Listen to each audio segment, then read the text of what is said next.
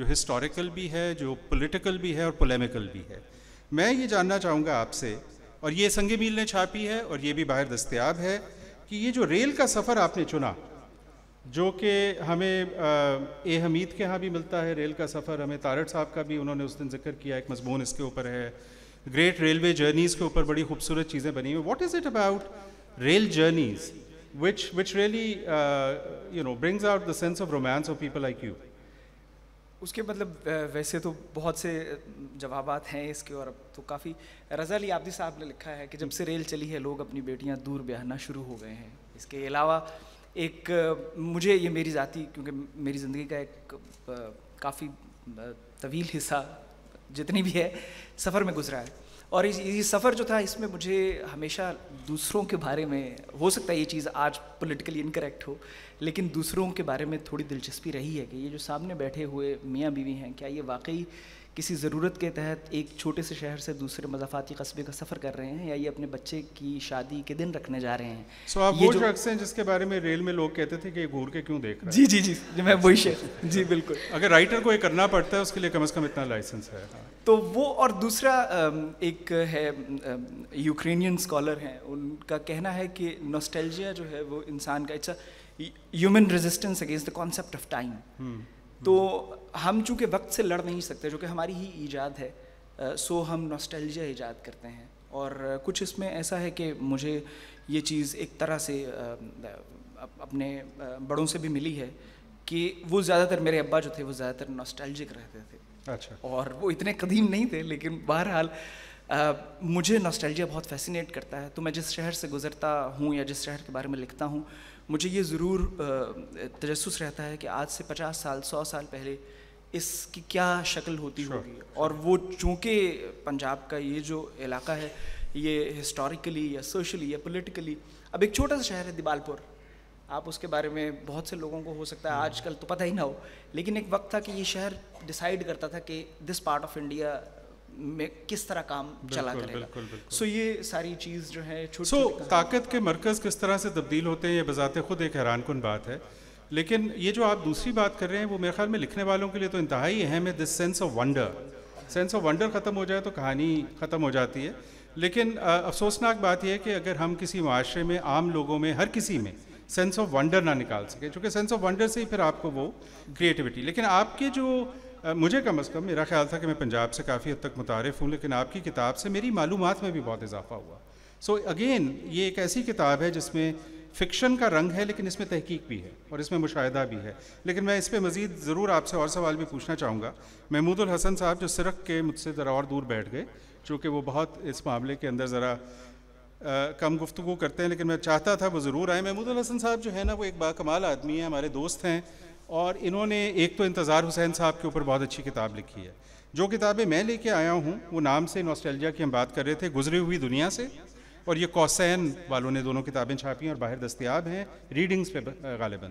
اور یہ مجھے بہت کتاب پسند آئی. اس کا نام ہے لاہور شہر پر کمال, اور اس کے نیچے جو اس کا ٹائٹل ہے کرشن چندر, راجندر سنگھ بیدی اور کنہیا لال کپور کے دل آویز تاثرات.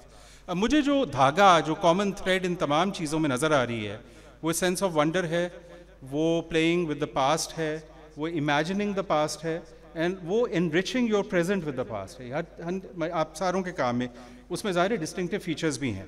تو مجھے جو چیز بہت ایک ونس اگین آئی انویژن کرنے میں آسانی ہوئی اس کو, اس کے تخیل میں آپ کی کتاب سے, وہ پارٹیشن سے پہلے کا لاہور ہے جس کا بہت نوسٹیلجیا ہے. محمود صاحب کی ایک اور خصوصیت یہ ہے کہ دنیا میں اگر کوئی کتاب آپ کو نہیں مل رہی تو ان کو معلوم ہے. مجھے نہیں پتہ یہ کیسے کرتے ہیں, ان کے پاس کوئی جادو ہے, اور چونکہ مخلص اچھے دوست بھی ہیں تو ہمارے تو یہ بہت ہر لحاظ سے ہمارے پہ نوازش کرتے ہیں, کتابیں بھی ڈھونڈ دیتے ہیں, پڑھتے بھی ہیں. مجھے یہ بتائیے کہ یہ جو لاہور کا ماحول تھا اس میں نے کچھ چیزیں دیکھیں کہ ادب سے مذہب کا کوئی تعلق نہیں تھا, ٹھیک ہے, اور خاص طور پہ لکھنے والوں کی شناخت کو تو یہ بالکل ہی ڈیفائن نہیں کرتا تھا. وہ ایک بڑی خوبصورت چیز لگتی ہے, چونکہ جو بات ہو رہی ہے وہ ادب پہ ہو رہی ہے, افسانے پہ ہو رہی ہے, وہ سکھ بھی کر رہا ہے, ہندو بھی کر رہا ہے, مسلمان بھی کر رہا ہے. اس کو آپ نے بہت اجاگر کیا. آپ نے جو تحقیق کی اور آپ جو اس کے تھرو گزرے, مجھے ذرا تھوڑا سا آپ اس زمانے کے لاہور کی تھوڑی منظر کشی اگر کیجیے.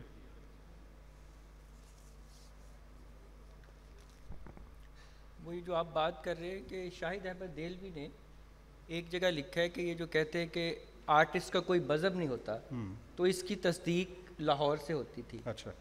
اور ایک ہی انہوں نے محاورتاً استعمال کیا کہ سکھ، عیسائی، ہندو اور مسلمان ایک ہی تھیلی کے چٹے بٹے تھے لاہور میں. تو اسی طرح قرۃ حیدر نے بھی کہا کہ تقسیم تک آتے آتے بر صغیر میں جو تھا یہ لاہور میں سکھ تھے، ہندو تھے، مسلمان، یہ ان میں کوئی نہیں تھا، اور کوئی اس میں کاسموپولیٹن ایک وہ ماحول تھا.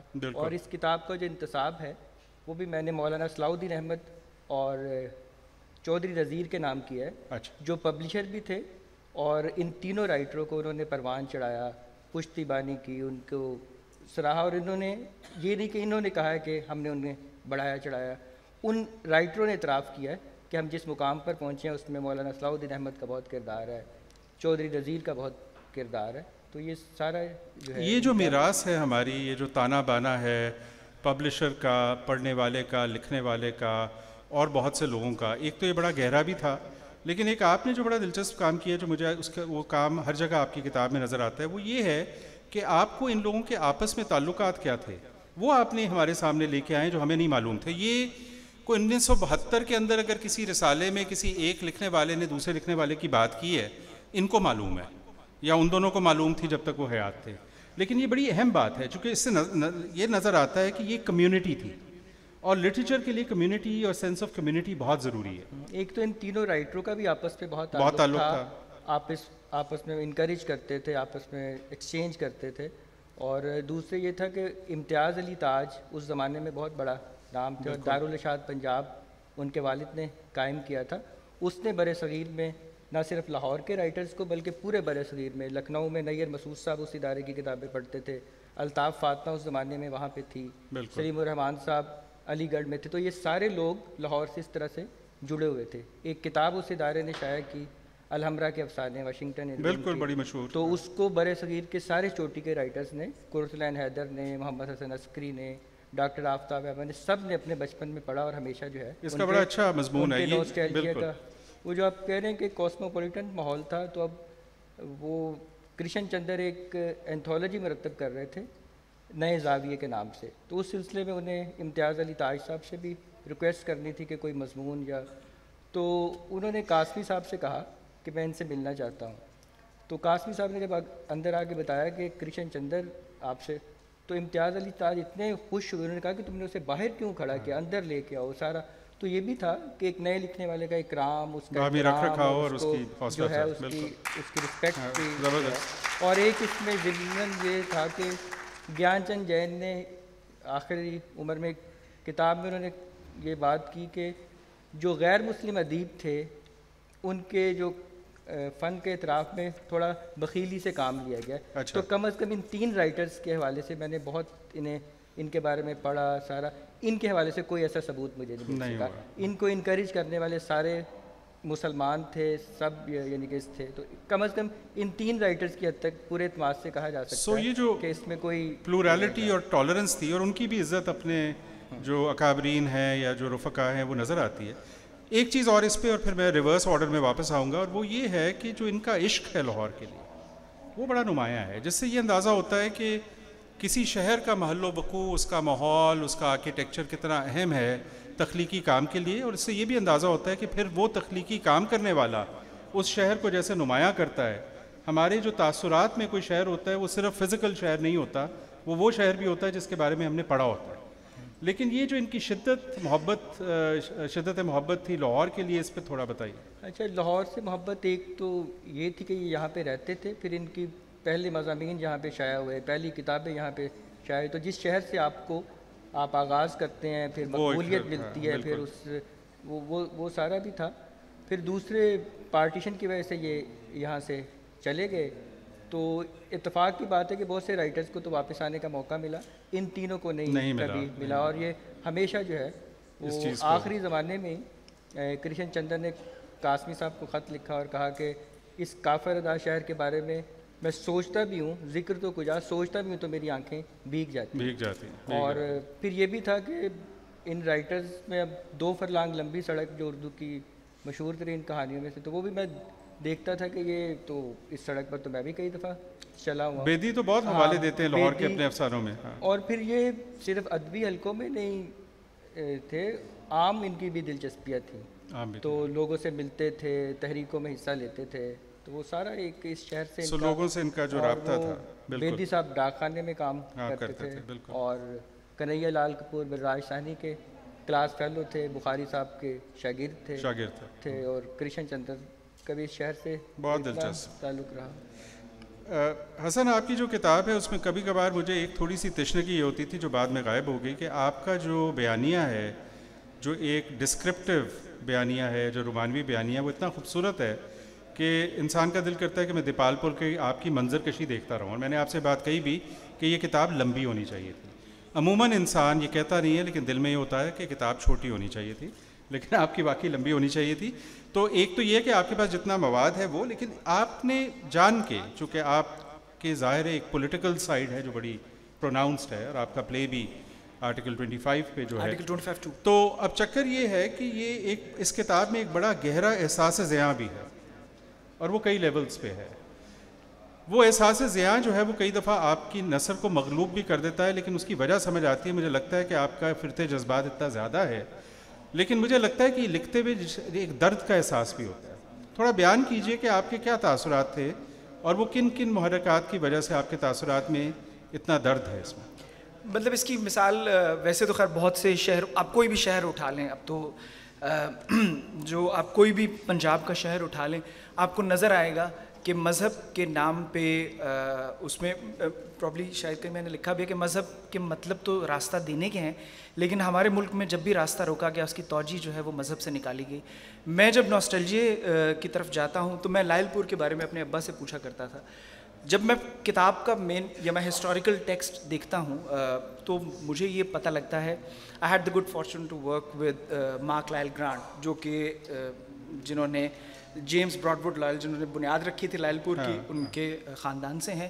جب آپ وہ لائل پور دیکھتے ہیں تو آپ کو شہر کی ایک بہت منظم قسم کی تقسیم نظر آتی ہے, لیکن جو ہی آپ دیکھتے ہیں کہ ہم نے اس شہر کے اوپر جو ملکی منظرنامے پہ ہو رہا تھا وہ جب چھوٹے شہر دیہات تک پہنچتا ہے, تو لوگوں نے جب وہاں پہ 48 میں یا 51 میں یا 53 میں کانسٹیٹیوشن میں کوئی چینجز کر کے ریلیجن کو انڈورس کرنا شروع کیا, تو دو بازاروں کے درمیان جو رابطہ سڑک ہے اس کے اوپر بھی کسی نے مطلب ایک دیوار کھڑی کر دی, اور یہ کہہ کے کہ بھائی یہاں پہ جمعے کی نماز ہوا کرے گی, آئندہ سے یہ گزرگاہ متروک ہے. جب آپ کوئی راستہ بند کرتے ہیں ایک دفعہ اور اس کی ویلیڈیٹی کسی بھی سوشل سٹرکچر سے لاتے ہیں, آپ یہ کہہ دیتے ہیں کہ یہ ہمارے رسم و رواج کا حصہ ہے, آپ کہہ دیتے ہیں یہ ہماری تہذیب ہے, آپ کہہ دیتے ہیں یہ ہمارا مذہبی پہلو ہے, لوگوں میں اس کے خلاف رزسٹ کرنے کی ایبلٹی آہستہ آہستہ ڈیمینش ہوتی چلی جاتی ہے. تو جیسے آج ہم جس طرح کے لوگ بن گئے ہیں وہ ہم ایسے تھے نہیں 60-70 سال پہلے, تو اسی طرح ہمارے شہر بھی آہستہ آہستہ ایک مطلب ایک ویسٹ لینڈ اور ایک کلچرل ویسٹ لینڈ کا حصہ بنتے جا رہے ہیں. رومانٹک تو میں بھی کافی ہوں, لیکن کئی دفعہ میں سوچتا ہوں کہ کیا ہم اوور رومانٹیسائز تو نہیں کر دیتے پاس کو. آلدو یہ میں آپ کی کتاب کے بارے میں اس لیے نہیں کہہ سکتا کہ اس کے اندر 1947 بہت نمایاں ہے, اس میں ضیاء کے زمانے کے بعد کا جو مذہبی تعصب ہے وہ نمایاں ہے, اس میں ایک ولگر اربنائزیشن کی وجہ سے جو جمالیات ہیں شہر کی وہ بھی ہے, اس سے تو کسی کو اختلاف نہیں ہو سکتا. لیکن talking about romanticising the past, I also sometimes wonder whether the past was as good as we imagine it to be. It will have to be something mixed. So Tayyiba, I wanted to ask you that what is common to all these stories that you've chosen is tragedy. Is the past so truly tragic that all the really immortal tales that we have happen to be tragic? Or is tragedy something so profound that it lends itself to be immortalized? The past definitely is, but I would say our lives are tragic. Our reality is tragic. Yesterday we lost such an eminent literary figure, but yet here we are today. So life is about this inexplicable juxtaposition. And so you take the word tragedy and just replace it with death, the finitude of life. And that's what you find in these stories, or specifically that's what they are about. And I think that's why it's really painful to look inside them, but in a way it's impossible to look away as well. Because along with presenting that harsh, painful, unavoidable reality, these stories also present a sort of, I don't know, sublime possibility, or I would say an irresistible dream. That dream that is encompassed in the way these characters like Soni and Mirza and Sassi, all of them, the way they projected the power and the strength and the beauty of the celebration of life against the savage onslaught of death and opposition. So I think it's that promise of eternity within this abyss that surrounds us all. We are all going to go. Death is our reality. I don't mean to sound morbid, but that's how it is. So when you read, let's say, a story like Mirza Sahiba, and they were just, in some accounts, they were children, but in some accounts, they were teenagers. So in the version that my mother and I wrote, Mirza is a 19-year-old boy, and Sahiba is just a 17-year-old girl. And how much time do they get to spend together? I mean, I won't specify, but you'll read it on your own. And yet, what they experience together is eternity. So even though physically they are not there anymore, they do conquer that ultimate opponent, which is the end of life, which is mortality. So to repeat what I said earlier, we want to avoid these things, we want to look away, we want distractions, we want escape, but at the same time we don't. And I think that's why these stories in verse, in play, I mean in just about any manifestation, in music, we sing about Sonia Mahiwal all the time. I think that's why they have continued to exist for hundreds of years, because they are our ultimate stories. There's nothing more I can say, really. Sure. So there's definitely an element of the extraordinary, because if the stories had turned out the way ordinary stories do, that may not have left any traction. But I think there's also an element of transcendence, which we're talking about. So the binary of life and death in some ways is being evaded and transcended. It may, on the face of it, seem to be a tragic end, but it's a lot more than that. So talking about romanticizing the past,